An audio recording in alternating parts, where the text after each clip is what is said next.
Hello दोस्तों, good morning. मैं तारिक आप सभी डीएलएड प्रशिक्षकों का आपके अपने यूट्यूब चैनल बी टॉपर पर बहुत बहुत स्वागत करता हूं।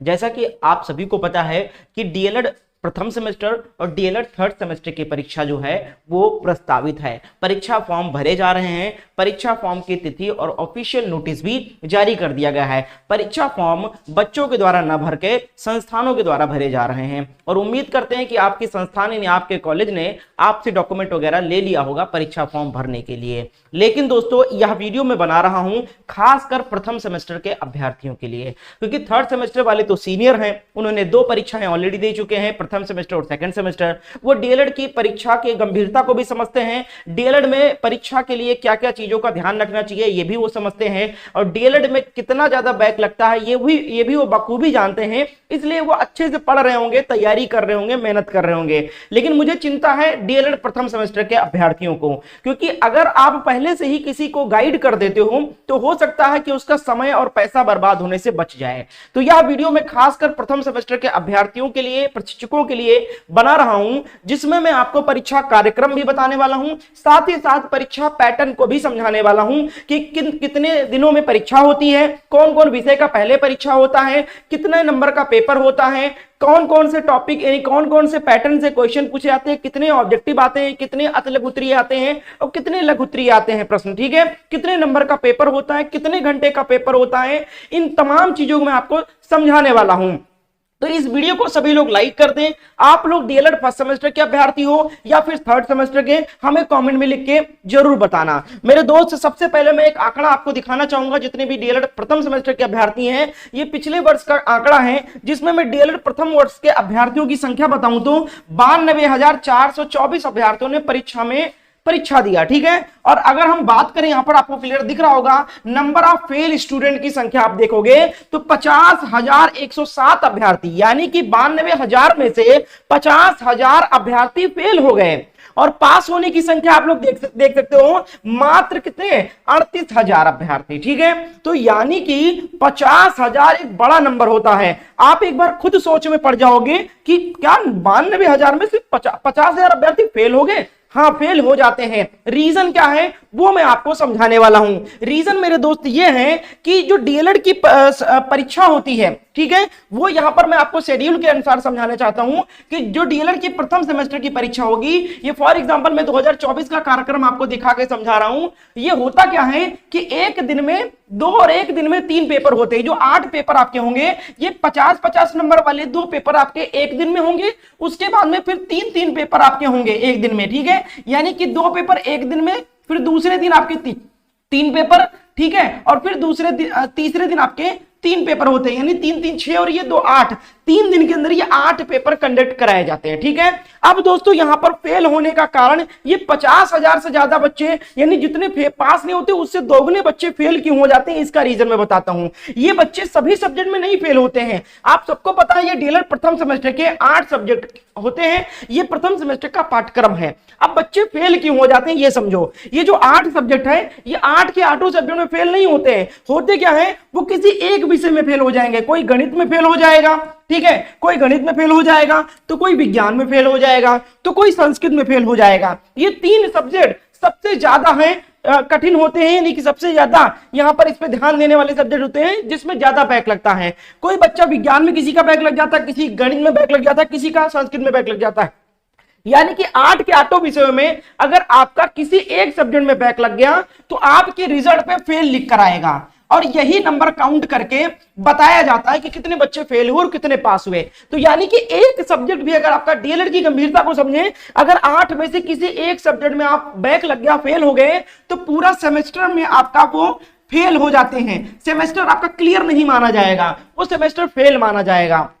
अब दोस्तों, अगर आप एक विषय में आप फेल होते हो, मान लो आप गणित में फेल हुए, तो तुरंत 1 महीने बाद उसका पेपर नहीं होगा। जब अगले सत्र वाले के नए, जैसे आप 2025 का सत्र दे रहे हो गणित का, तो जब 2026 अगले साल जब 2026 वालों का प्रथम सेमेस्टर होगा, तब जब उनकी गणित की परीक्षा होगी, तब उसी में आप उनका गणित का पेपर आप देकर इस पेपर को क्लियर करोगे। यानी कि एक सब्जेक्ट में बैक लगेगा तो 6-6 महीने आप लेट होते जाओगे, यानी आपका सत्र जो है वो लेट होता जाएगा। 2 साल का जो कोर्स है वो 2.5 साल में, और आगे बैक लगेगा तो 3 साल में, और आगे बैक लगेगा तो 3.5 साल या 4 साल में बच्चों का बैक लगता जाता है और पूरा होता जाता है। तो इसलिए भैया इसको समझो, इसकी गंभीरता को समझो। अब बैक कैसे लगता है ये समझो। देखो बाल विकास 50 नंबर का होता है, तो यानी कि इसमें आपको 25 नंबर लाने ही लाने होते हैं। 25 से कम आया तो इसमें बैक लग जाएगा। तो यानी कि जो 50 नंबर का पेपर होगा उसमें 25 लाना ही लाना है, और जो आपका 25 नंबर का पेपर होता है उसमें आपको 12 नंबर लाना होता है पासिंग मार्क के लिए। 12 से कम आ जाते हैं तो आपका वो सब्जेक्ट बैक लग जाता है, उस सब्जेक्ट में आप फेल हो जाते हो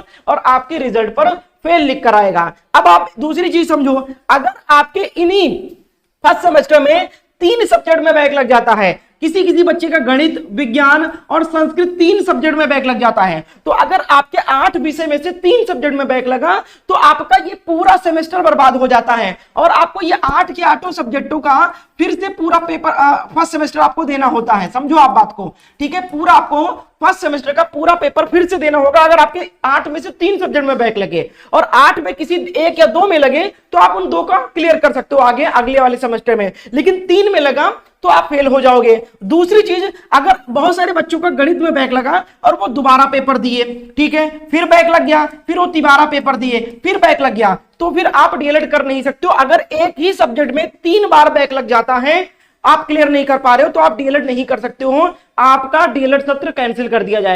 तो इसलिए मेरे समझाने और कहने का मतलब ये है कि जितने भी डीएलएड प्रथम सेमेस्टर के अभ्यर्थी हैं वो डीएलएड परीक्षा को गंभीरता से लें। लिखने की प्रैक्टिस नहीं है तो लिखने की अभ्यास ज़्यादा से ज़्यादा करें। और ऐसे अभ्यर्थी जो सीबीएसई बोर्ड से थे पहले और वो डीएलएड में एडमिशन लिए, तो उनको मैं क्लियर करना चाहूँगा कि डीएलएड की परीक्षा और प्रश्न पत्र जो होता है वो सिर्फ और सिर्फ हिंदी में आता है। आपको इंग्लिश में लिखने का मौका नहीं मिलेगा, ना ही प्रश्न पत्र में आपको बाइलिंगुअल पेपर मिलेगा, ना ही आपको इंग्लिश में ट्रांसलेट आपको मिलेगा। सिर्फ हिंदी में पेपर होता है और हिंदी में ही लिखना होगा। तो आप सभी लोग भी हिंदी में प्रैक्टिस करो लिखने के लिए। साथ ही साथ दोस्तों, आप लोगों का बैक न लगे, समय बहुत कम बचा है, परीक्षा फॉर्म चल रहा है, और अभी मैं आपको यह भी बताने वाला हूं कि कितने दिन पे आपका पेपर होता है। ये तो आप जानते ही हो कि 10 से 12 दिन के बाद पेपर हो जाता है, तो आपके पास मुश्किल से 15 दिन बचे हुए, ठीक है। अब 15 दिनों में दोस्तों इन 8 के 8 सब्जेक्ट को आप अच्छे से कवर कर लो, अभी भी वक्त है। आप सिर्फ अगर सीरीज से प्रीवियस क्वेश्चन रट रहे हो तो बहुत बड़ी गलती कर रहे हो, क्योंकि प्रीवियस से आप रट के अगर आप सेम टू सेम उत्तर आप लिख कर आओगे तो एग्जामिनर खुद समझ जाता है कि ये रटा रटाया आंसर दे रहा है। लिखित पेपर में आपको खुद से अपने मन से उत्तर देना होता है, जिससे परीक्षक को लगे, यानी एग्जामिनर को लगे कि बच्चे ने तैयारी किया है, पढ़ा है, क्लासेस अटेंड किया और थ्योरी भी पढ़ा है इसने, ठीक है।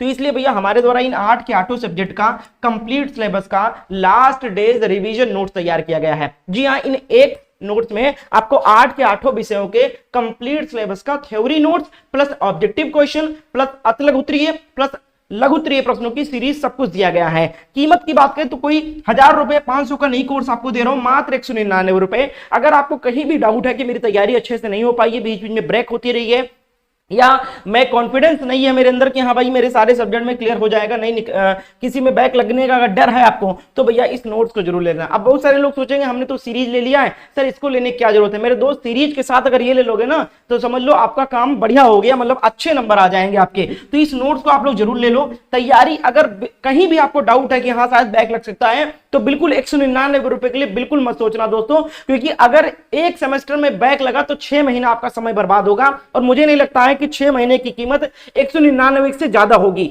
ठीक है। तो भैया आप लोग इस नंबर पे व्हाट्सएप पर मैसेज करके आप लोग नोट्स को ले सकते हो, ठीक है। डीएलएड कंप्लीट सिलेबस का नोट्स मिलेगा, थ्योरी भी मिलेगा, 10 साल का पेपर भी हल सही इसमें दिया गया है, गणित भी दिया गया, विज्ञान, सामाजिक अध्ययन, कंप्यूटर, हिंदी, संस्कृत सब कुछ इसमें डाला गया है।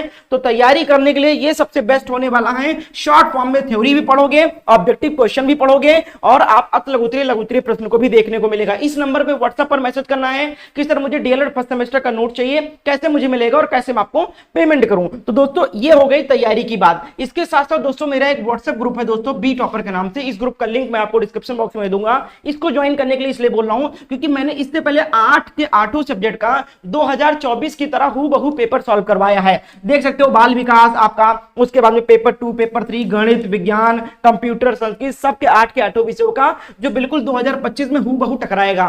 तो एक बार इन सीरीज को भी, यानी इस वीडियो की सीरीज को भी कंप्लीट कर लेना। 8 के 8 सब्जेक्ट का करवाया है, इस ग्रुप को ज्वाइन कर लेना। लिंक आपको ग्रुप का डिस्क्रिप्शन बॉक्स में इसी वीडियो के नीचे मिल जाएगा आपको, ठीक है।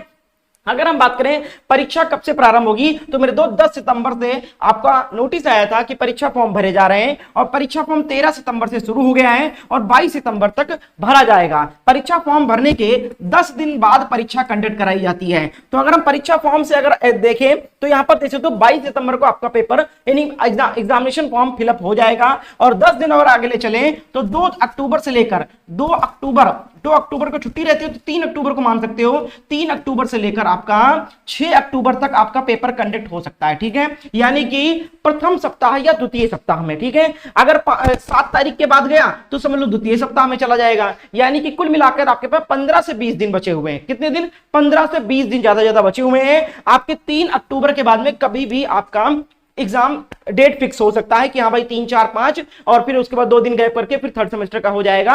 ये देखिए मैंने आपको दिखाया है ना, ये इस तरीके से पेपर होता है।